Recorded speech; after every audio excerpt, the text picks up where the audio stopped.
सूरा अल तकासुर हमें एक महत्वपूर्ण सबक सिखाती है कि दुनियावी चीज़ों की लालच हमें असल मकसद से भटका सकती है और हमें हमेशा आखिरत की तैयारी और अल्लाह की याद में रहना चाहिए। अत-तकाथुर कुरान का 102 अध्याय सूरा है जिसमें 8 आयतें हैं।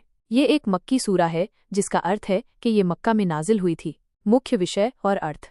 इस सूरा का मुख्य विषय है दुनियावी चीज़ों को जमा करने और उनमें एक दूसरे से आगे बढ़ने की लालच और ये कैसे इंसान को अल्लाह की याद से और आखिरत की तैयारी से गाफिल कर देती है। सूरा हमें ये एहसास कराती है कि इस दुनिया की दौलत और शानो शौकत अस्थायी है और अंततः हमें अपने कर्मों का हिसाब देना होगा। सूरा अल तकासुर की आयतें इस प्रकार हैं।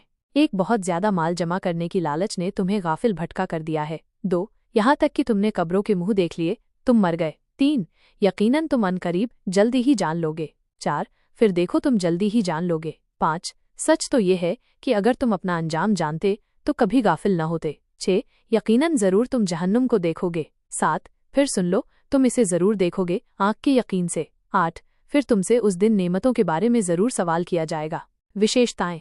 ये सूरा दुनियावी दौलत और पद की दौड़ में इंसान के खो जाने पर जोर देती है। ये हमें आखिरत की याद दिलाती है और बताती है कि अंततः हमें अपनी हर नेमत का हिसाब देना होगा। यह नरक, जहन्नुम के अस्तित्व और उसकी भयावहता के बारे में चेतावनी देती है। यह हमें सचेत करती है कि मृत्यु तक दुनिया की लालच इंसान को घेरे रखती है।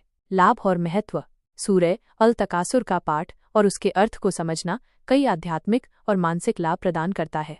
भौतिकवाद से दूरी। यह सूरा भौतिकवादी प्रवृत्ति के खतरों से आगाह करती है और हमें दुनियावी दौलत के पीछे भागने के बजाय आध्यात्मिक विकास पर ध्यान केंद्रित करने के लिए प्रोत्साहित करती है। आखिरत की याद। ये हमें मृत्यु और आखिरत परलोक की याद दिलाती है जिससे हम अपने जीवन में सही प्राथमिकताओं को निर्धारित कर सकें। तनाव और चिंता में कमी। जब कोई व्यक्ति दुनियावी चीज़ों के पीछे भागना बंद कर देता है तो चिंता और तनाव कम होता है और वो अधिक संतोष और मन की शांति महसूस करता है। अल्लाह पर भरोसा। ये सूरा हमें अल्लाह की दी हुई नेमतों के लिए शुक्रगुजार होना सिखाती है और हमें ये याद दिलाती है कि हर चीज़ अल्लाह की ओर से है। कर्ज से मुक्ति। कुछ मान्यताओं के अनुसार सूरा अल तकासुर का नियमित पाठ कर्ज से मुक्ति और वित्तीय बोझ से राहत पाने में मदद कर सकता है। दिल की शांति। इसे पढ़ने से दिल को सुकून मिलता है और आत्मा शुद्ध होती है जिससे मानसिक और भावनात्मक शांति मिलती है। संक्षेप में, सूरा अल तकासुर हमें एक महत्वपूर्ण सबक सिखाती है कि दुनियावी चीज़ों की लालच हमें असल मकसद से भटका सकती है और हमें हमेशा आखिरत की तैयारी और अल्लाह की याद में रहना चाहिए।